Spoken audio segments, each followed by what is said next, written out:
வாரத்தில் 2 நாள் கேப்பக்கூழ் குடிங்க. உடம்புல கொழுப்பே சேர விடாது. அதனால் வெயிட்டு குறையும், சுகரு வரவே வராது, தலைமுடியும் நல்லா ஸ்ட்ராங்காக இருக்குங்க.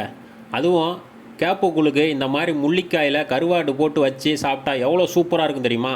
வாங்க எப்படி பண்ணலாங்கிறத பார்க்கலாம். 1/2 டம்ளர் அரிசி எடுத்து நல்லா ஊற வச்சு எடுத்து வச்சுருக்கோம். ஒரு 5 டம்ளர் கேப்ப மாவு நம்ம எடுத்துருக்கோம். அதில் ஒரு 10 டம்ளர் தண்ணியாவது நம்ம சேர்க்கணும். 1க்கு 2 கூட 1 டம்ளர் கூட நம்ம சேர்த்துக்கலாம். அதான் நல்லா வெந்து வரும்.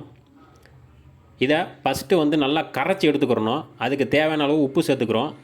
சேர்த்துட்டு நல்லா கரைச்சிடணும். கட்டி சேராமல் 2 நிமிஷத்துலேருந்து ஒரு 3 நிமிஷத்துக்காவது நம்ம நல்லா கரைச்சி எடுத்துக்கிறணும். அதில் கட்டி சேர்ந்துடக்கூடாது. ஊற வச்சு வச்சுருந்த 1/2 டம்ளர் அரிசியை ஒரு 40% நல்லா வெந்து வந்த உடனே நம்ம கரைச்சி வச்ச கேப்ப மாவை இதில் கலக்கணும். கலந்து நல்லா கிண்டிக்கிட்டே இருக்கணுங்க. இந்த மாதிரி இல்லாட்டி கீழே அடி பிடிச்சிரும்.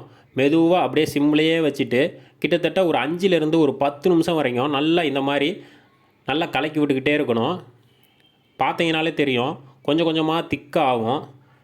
நம்ம கூட ஒரு கிளாஸ் தண்ணி ஊற்றுனதுனால நல்லா வந்தால் பார்த்தீங்கன்னா நம்மளுக்கு கேப்ப மாவு நல்லா வெந்து வரும். அதுக்கு தான் இந்த மாதிரி சிம்லேயே வச்சு பண்ணணும். ஹை ஃப்ளேமில் வைக்கக்கூடாது.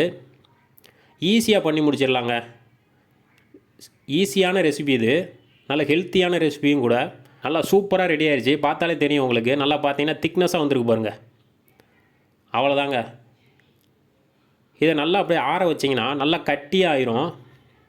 அதில் நம்ம என்ன பண்ண போகிறோம்னா கொஞ்சமாக வெங்காயம், தயிர் புளிப்புக்கு கொஞ்சமாக தண்ணி சேர்த்து நல்லா கரைச்சி எடுத்துக்கிறோம்.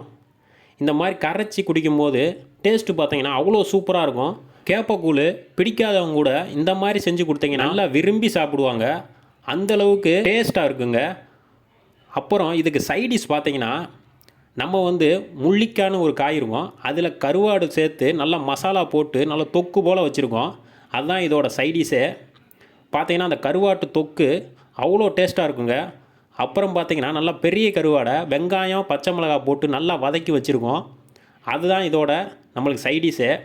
நல்லா கார சாரமான ஒரு முள்ளிக்காய் கருவாடு போட்ட கிரேவி. இதோட வீடியோவும் அடுத்து அப்லோட் பண்ணுவோம். நம்ம சேனலை சப்ஸ்கிரைப் பண்ணாதவங்க சப்ஸ்கிரைப் பண்ணி வச்சுக்கோங்க. அடுத்தடுத்த வீடியோ வந்துக்கிட்டே இருக்கும். பார்த்து நீங்களும் செஞ்சு ட்ரை பண்ணி பாருங்கள். டேஸ்ட்டு பார்த்தீங்கன்னா அவ்வளோ சூப்பராக வரும். இந்த மாதிரி ஹெல்த்தியான ரெசிபியை ஈஸியாக செய்யணும்னா நம்ம சேனலை சப்ஸ்கிரைப் பண்ணி வச்சுக்கோங்க. பிடிச்சிருந்தால் லைக் பண்ணுங்கள், ஷேர் பண்ணுங்கள், கமெண்ட் பண்ணுங்கள்.